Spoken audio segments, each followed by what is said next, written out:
Good morning and welcome to another wilderness tamed gardening video.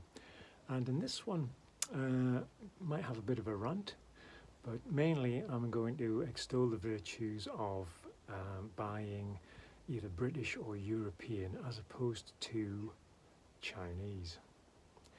I've very much gone off China, the government particularly, and it seems to becoming increasingly difficult to buy stuff in the UK that is not made in China.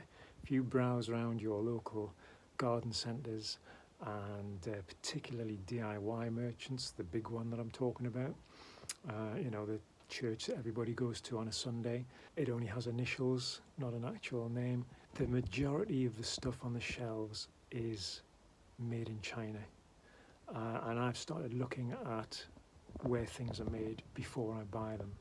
And I've actually started gathering quite a good collection of really top quality tools.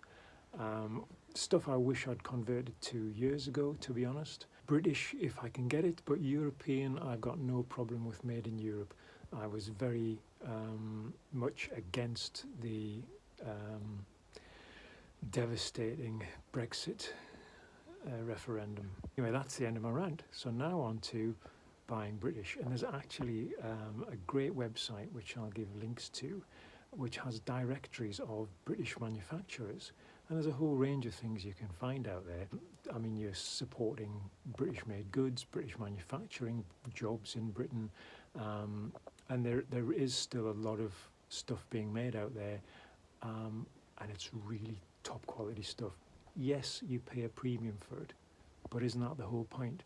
You're paying for stuff that's going to last you a lifetime, if not longer. So I'm going to give you a quick look at what I've been doing in the greenhouse. And one of the first things I bought was irrigation system.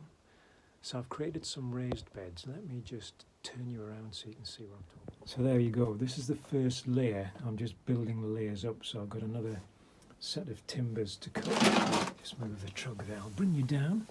So that goes up against the breeze block wall, which is the base of the glass house here.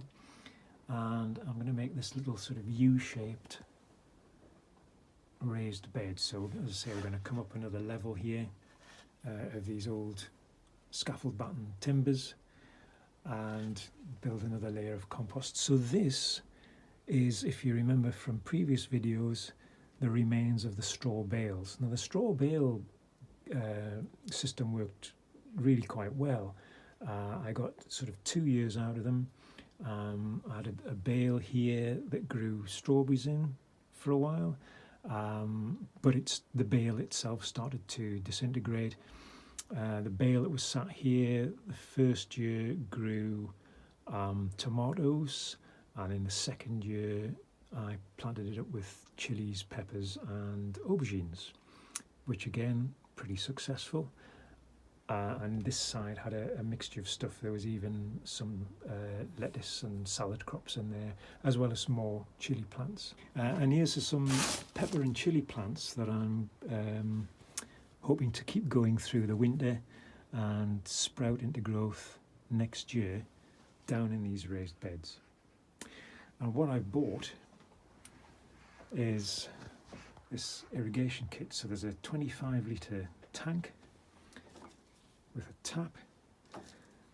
This automatic timer, it's battery operated, AAA batteries, clips onto the tap. And then all this tubing will come down and go into the beds to irrigate. And this allows me to set, if you have a look at it there, allows me to set the frequency, so hours or weeks, and the duration of how long it waters for in minutes. So I'm going to set it, as you can see, every 24 hours it's going to water for, I think I've got it set at 15 minutes there. But there's no batteries in there at the moment. I've literally just opened this up. So this came from Greenhouse Sensation. There's the details on how to set that up. And all the controls, blah, blah, blah. That's what I got in the kit. And look, made in England. Isn't that fantastic? So refreshing to see. I know there's all their contact details. I'll just focus in on that, and you can take note of that direct from the screen, but I will put this links to their website, etc. in the description below. Okay, so that's one of the first things that I got, which I'm quite excited about. I need to get this constructed before I sort of rig that up, really. Although I could rig that up and give it a trial run to make sure it works before getting stuff in there and getting planting. The other idea behind this is, just quickly mention it, is a bit like the straw bales. Once they're activated and composting, they actually generate heat, and there is no, despite the fact that there's a radiator on the wall and heating pipes, the coal-fired boiler in the little room, the little cupboard next door, no longer exists. It's rusted and disintegrated, sadly. But the greenhouse was centrally heated. So my idea here is to create a compost heap that will generate enough heat to warm the glasshouse in the spring, so I can start planting things ahead of time. Anyway, let's have a look at some of the British bought stuff. So first up, there's this pair or set of Corona Max Forged loppers. Check them out for scale. Huge. They're really, really hefty. But they're part of the Bergen Ball range made in the factory in Sheffield. And they come with a lifetime guarantee. And they cost me about 80 quid, just over £80. But you can just tell by looking at them, these are going to last me a hell of a long time. As I say, they come with a lifetime guarantee anyway. So if anything does happen, I just got to send them back to where I bought them from, and they'll arrange to, there it is there, they'll arrange to lifetime warranty, amazing, to get them repaired or replaced. Got a bit of blurb on there, dual link Corona. So fantastic, and I've used them, as you can see, they're a little bit on the grubby side. I have used them, despite being pretty hefty, they cut so well. Really, really well made. But that 80 quid is a well spent 80 quid. So I've gone through over the years several different pairs of loppers, and they've never really lasted. Secateurs, 50 quids worth of Felcos, the classic name, and they are Swiss made.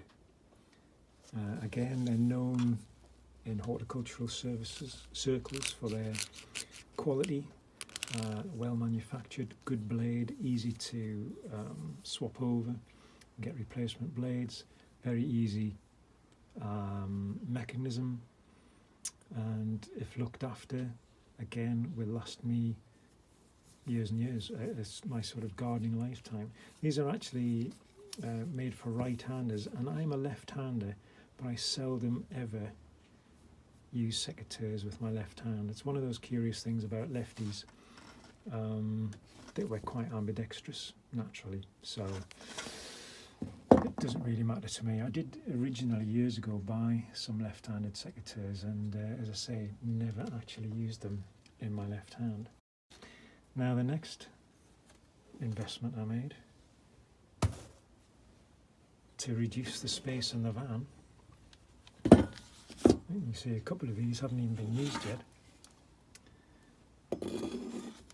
with some of the Wolf Tool gardening range.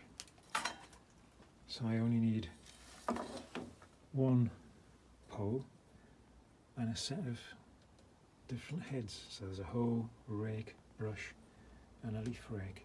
So far I might extend the range. I might actually get a shorter pole than this, because this is it's ridiculously long, but such a simple mechanism. Push button, clip out, clip in again. And I don't know whether it's mentioned on any of these. Oh yeah, there it is. It's on the actual card sleeve itself. Look at that. Oh, I have to get it into focus. A 35-year guarantee. And made in Germany. That's the quality you're paying for. You wouldn't get that from a Chinese tool. I mean, I've previously bought, this is the sort of home brand from, as I say, the well-known DIY chain. Made in China, probably won't last very long. I do have this old, I believe it's a Fiskars hoe, which so far is lasting quite well. Again, Fiskars, European company, Finnish. But yeah, these German Wolfgarten tools are awesome. And I do, as I say, wish I'd invested in these much earlier on. It would have saved me a lot of space in the van, making compartments and slots for all kinds of different, so I had a separate one for a brush, a separate one for a rake, a separate one for the hoe when these lived in the van. And the grass rake used to hang on the side wall of the van and blah, blah, blah. And now these all just hang on little hooks at the side of the van. And there's one slot for the pole this to slide into. So much easier, saves so much space. And it's a few seconds to swap them over. So there we go. There's just a few of the things I've started to invest in to make life easier, but just to get good quality stuff and tell China to go and take a running jump, basically. So as I guess to say, I shall scroll a list of British manufacturers for garden tools and outdoor garden furniture and various other things, but then there's the directory. There's even a hashtag for those of you who use social media. I don't any longer. There's a hashtag, something along the lines of Made in Britain. There's even a day, there's even a Made in Britain day, which is fantastic. So I'm going to do my utmost to promote that with this video and hope you all jump on board with it and run with it and support the UK, because by God we need it now that we're not in Europe.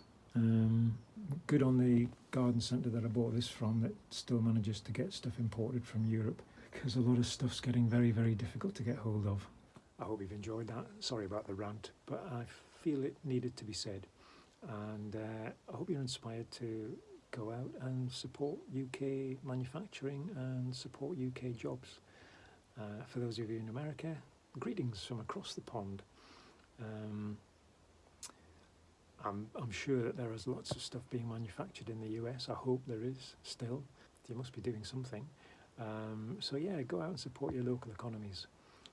Stop all this buy cheap business from China. I mean, economically and financially, it doesn't make any sense really, does it? So get out there, get grubby, and I'll see you in the next one. Subscribe, click bell, click like, blah blah blah, YouTube stuff and things. Cheers.